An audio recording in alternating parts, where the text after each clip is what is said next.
Greetings, Libra and Libra rising. This is your Western forecast for June 2024.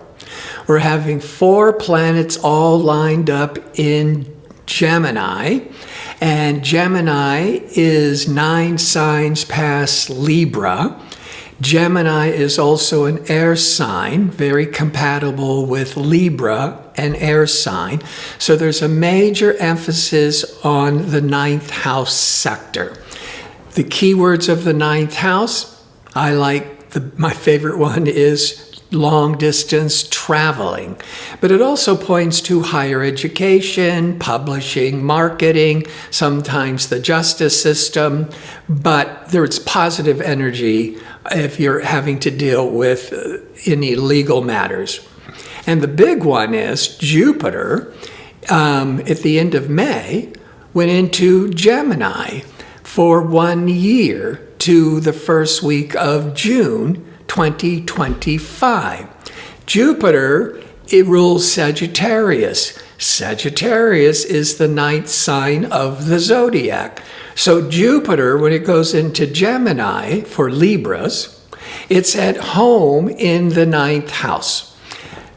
Jupiter brings prosperity, expansion. This would be excellent for doing a lot of traveling, or finally, if you have never gone out of the country, more international traveling, getting that degree, publishing, etc.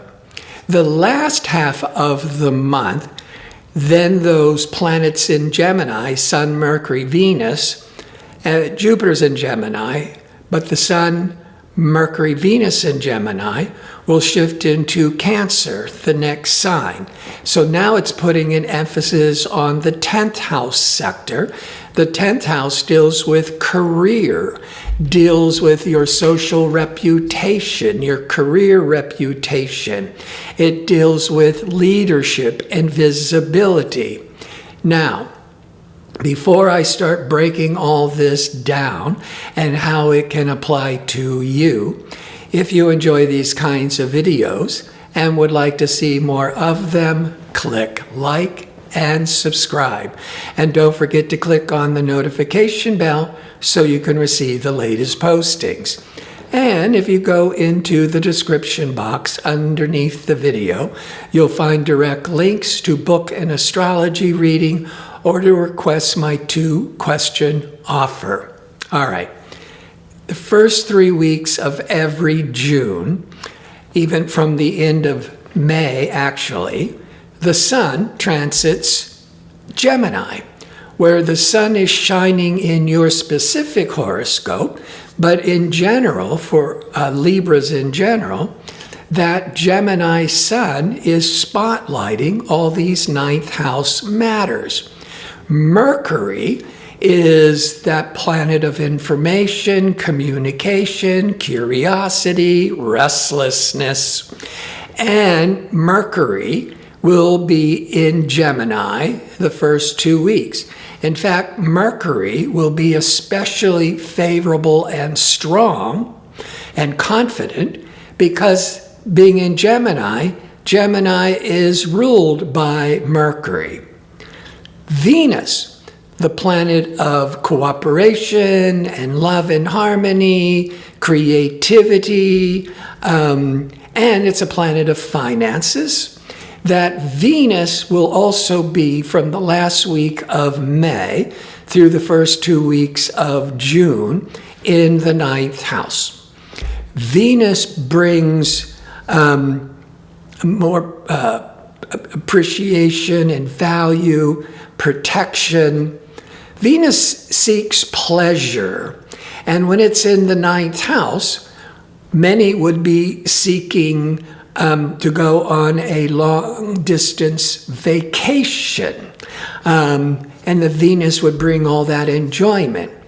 Or, if we're looking at the 9th house as expanding your horizons, but more mentally through education, then that Venus is what you enjoy and desire and value. You could also meet somebody socially, romantically, while traveling or at school attending a workshop. And then, of course, Jupiter, once every 12 years, goes into Gemini, went into Gemini the last week of May, into the first week of June 2025. Jupiter is at home in the ninth house because Jupiter rules Sagittarius. Sagittarius is the ninth sign of the zodiac. So that Jupiter being at home is feeling more optimistic, more generous, luckier. Now, Mercury, decision-making Mercury, in the middle of June, moves into Cancer, into your 10th house of career matters, of business matters. Mercury in that position can be very favorable with being a very savvy business because Mercury is the negotiator. Venus, by mid-June, goes into your 10th house of careers. Now that you might be more attracted or comfortable with creative career, but Venus is very popular and sociable and pleasurable. So if you were trying to conduct a sales presentation or even a job interview with that Venus, people would be liking you. And the Sun will leave Gemini on the 20th of June and go into Cancer, into your 10th house of careers, and light up that part of your life for 4 weeks. Now, there will be a new moon, June the 6th, in Gemini. In fact, it's going to be at 16 degrees of Gemini. There's 30 degrees in a sign.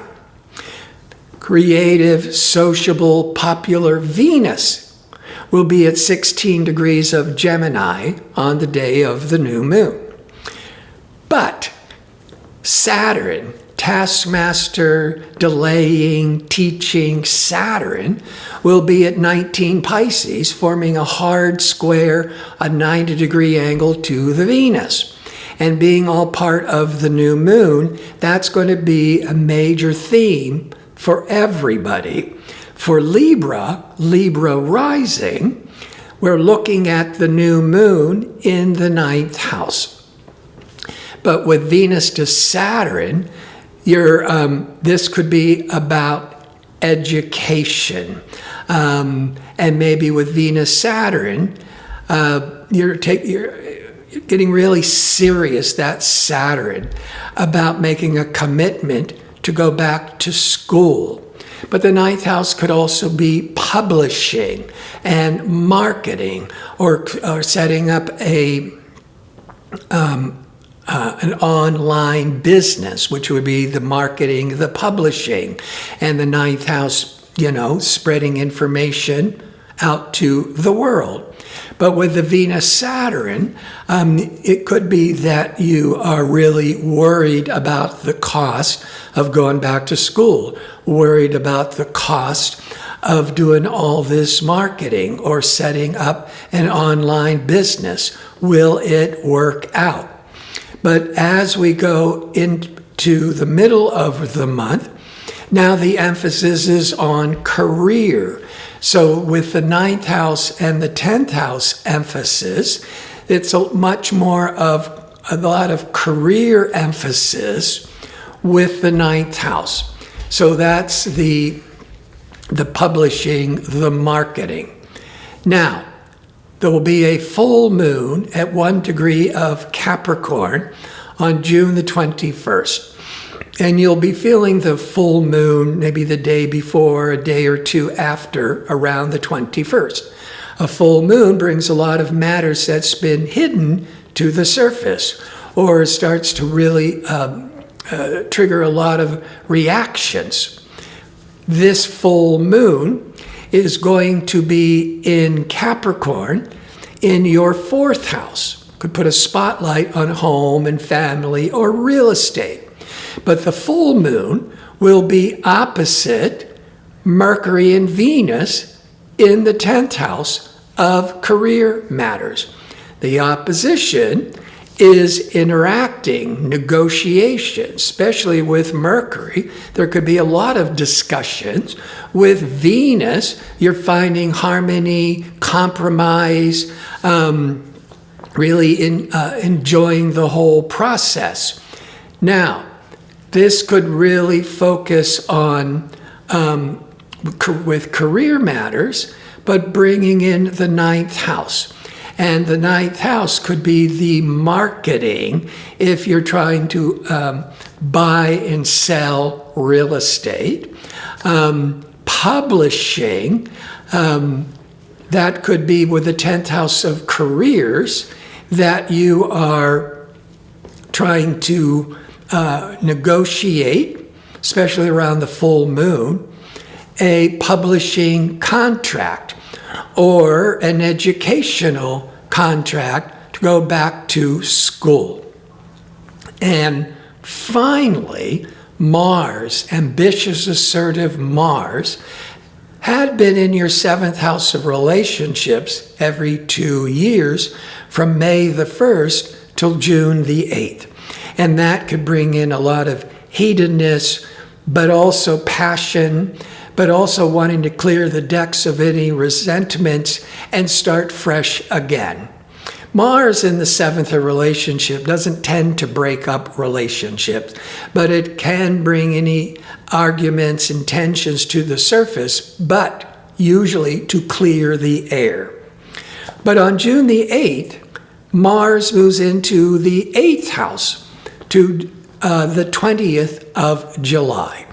The 8th house deals with banking, finance, joint ventures, business contracts. Mars, ambitious, the aggressor. So the Mars is pointing out a lot of this ambition and drive with financial negotiations. And there's that loaded 10th house of career matters, especially with Mercury, the negotiator. But the first half, well, actually, yes, the first half, all those planets in Gemini in the 9th house. But Jupiter goes into the 9th house and stays there for 1 year. And Jupiter brings prosperity, luck, growth, lots of opportunity. So I think there's going to be a lot of business negotiations with the 9th house, which could be the publishing and the marketing, or going back to school to get a higher degree. But then you could be really worried about the monies.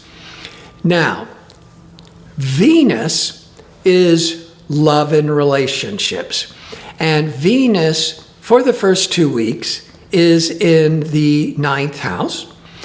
And so while taking classes, going to school, going on a long-distance pleasurable trip, that Venus could either make the trip very enjoyable, or you could have the best time meeting people, or even be falling in love with that Venus in the 9th house. But the big caveat is that on the new moon, on June the 6th, the social Venus is in a hard angle to restricted Saturn. So a relationship, in the best case scenario, would be, because Saturn can deal with separations. You could go on a trip and meet somebody, or you don't have to go on a trip necessarily, but that person could be on a trip, and you're starting a potential long-distance relationship. And that could always be difficult, but maybe over time you find a middle ground. On the other hand, that Venus-Saturn of separations, if the relationship is weak, this could break up relationships. And with Mars in the 8th house, that also deals with joint ventures and shared resources, you might even be fighting over a divorce settlement in the worst case scenario. But because of Jupiter, protective lucky Jupiter in the 9th house of justice, you would be feeling very much more positive or fortunate about the outcome. Any kind of legal case, you would be winning. Now, yes, I've touched on all the high points here, but I think a lot of you will be doing more traveling than usual, or traveling out of the country for some of you for the first time. And that's that expansive traveling Jupiter in the 9th house of traveling. I want to thank you for watching. If you like information on how to book an astrology reading or to sign up for my 2-question offer, visit my website at gardino.go. That's .co. Until next month, be safe and well.